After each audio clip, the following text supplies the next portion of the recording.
What's up, y'all? Welcome to another interview from Outsiders Opinions. Today, Cy Mendenhall has returned for another interview. Cy started for the St. Bonaventure rugby team, a team that defeated number 2 Penn State 1918 to win the National Collegiate Rugby Division One championship.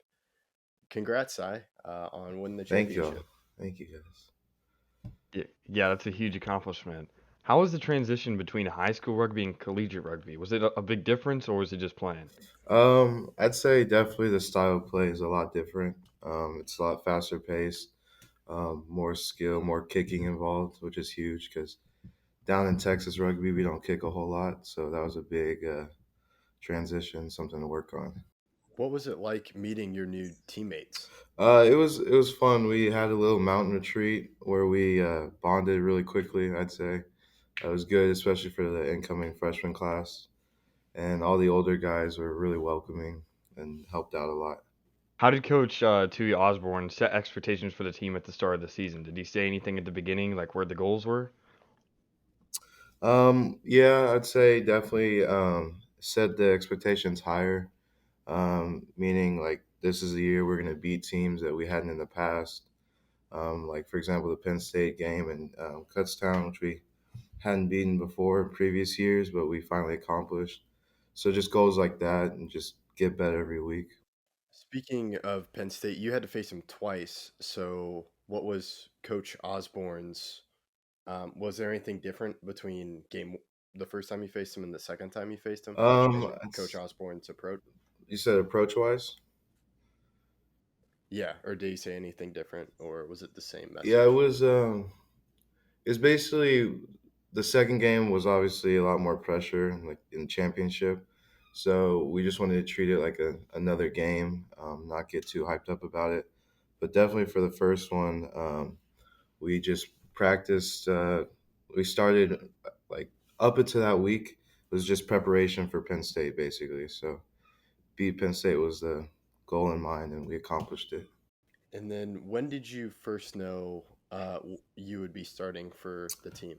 So it was the week we played Navy was when I was told the wing in front of me had gotten hurt, and so they were going to rest him, and which allowed me to start against Navy at Navy. What were your emotions like at that time? I was a little shocked about it. I didn't think that early in the season, especially against Navy, which was a big game, and it was a road game, so whole new stadium, never played in. But it felt great that he had the trust in me to allow me to start for the team. What was the biggest challenge during the season? Was there a specific game, specific play? Specific game. Ooh, say I mean, kind of just getting used. For me personally, was just getting used to the transition. I was in a different position than I played in high school. Just kind of there's new rules set by World Rugby this year. It's kind of adapting to everything that was changing was I'd say probably the biggest challenge. Speaking of change, you're at a new school, and then how would you describe your ability to balance D1 athletics with school? I'd say the coach Tui helps out a lot with that. We have mandatory like study hall, so I get my work done there pretty much, and it's it's difficult at times with early lift and late practice, but I have time during the day to take a nap or get my schoolwork done, so it's nice. How many days of the week do you guys go and practice?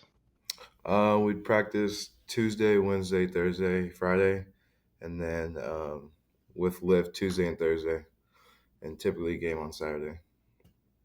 So Monday off. How early was lift? So we would do forwards and backs typically. So two groups in the gym.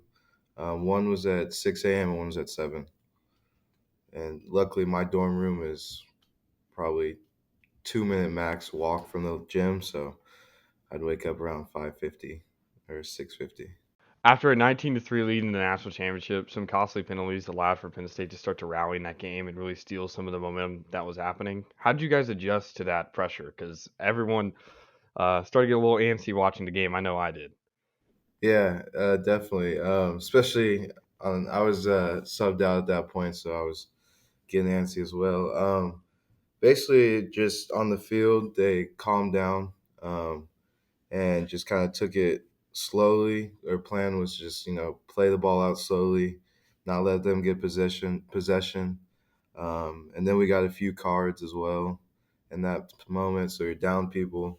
So really, we just kind of like held on tightly together, and we have this thing called finish the Bonner loop. Basically, is something we do early in the season. We like take a lap around the school, which is called a Bonner loop, and so that formed a mentality basically that just push through to the end, finish strong, and that's basically what happened. Made a huge defensive stand, able to hold them up and win the game.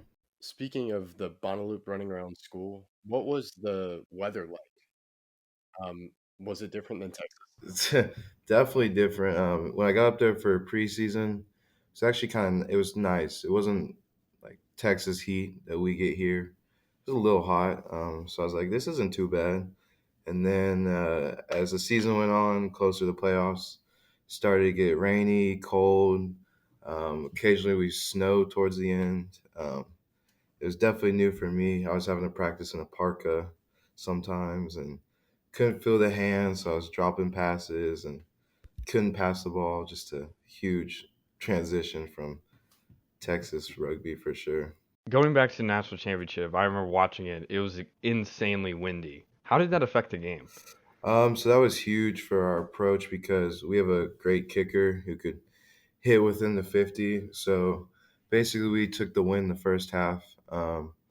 And as like any penalty we got, we took the points because those added up quickly. And so we just had to play basically on the attack first half and defensive second half because with that win, passes were being difficult. Kicking was very difficult. So it was great we got that lead in the first half because in the second half, they kind of put some points on the board, made it a close one. So do you think the wind definitely impacted who was the aggressor during the game? Oh, definitely. I'd say just a lot more momentum. It was great because we had momentum going into halftime. We felt good about it, had points on the board. Um, so where they were having to work from behind, which was, I guess, it was difficult to. It's a difficult thing to do. Speaking of halftime, is there any game where you you mentioned you had momentum, but when you didn't have momentum, or any halftime speech that spoke out or that you distinctly remember? I would say probably Navy game. We weren't able to win that one, but at halftime you could just see from our captains and because we were, if I'm not mistaken, we might have been leading at half. Could be wrong. It was very close. And basically that kind of put everything into perspective for me. You could just see how much it meant to the players and coaches that we win this game and move forward. We weren't able to win that game, but it was a close one, and it really showed me like this is a team that can really do good things. And as we see towards the end of the season. Well, thank you, Sai. We appreciate you doing this, and uh, we'll hope to have you on again. We'll see how next season goes. We wish you luck.